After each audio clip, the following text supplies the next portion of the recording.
Cables. Cables have certain requirements. We're talking about it before, but let's look at some important parameters in terms of the technical specification of it. It should be weather UV resistance according to HD 605/A1. It's a very, very detailed regulation in terms of the UV resistance.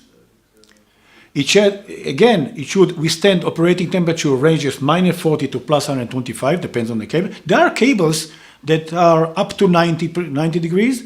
There are cables to up to 60 degrees. There are cables that up to 125 degrees. In this particular case, just as an example, it's -40 plus 125 C. The voltages is up to, in this case, up to 1000 volt.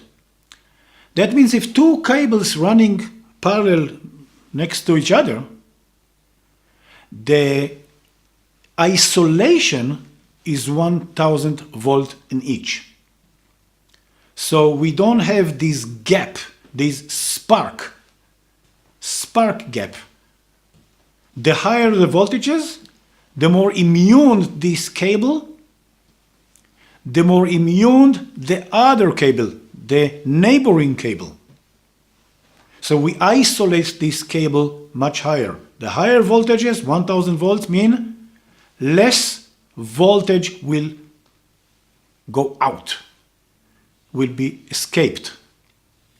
So it will not affect the neighboring cable. Please keep in mind, when we have a matrix of PV modules, an array, the pluses and the minuses, the DC side of the panels, they run together until the first combiner. And all the cables are actually close and they're touching each other. So we need to isolate one from the other. This 1000 volt DC, obviously depending on the application, is how much isolation we have on that cable so it will not affect the other cable.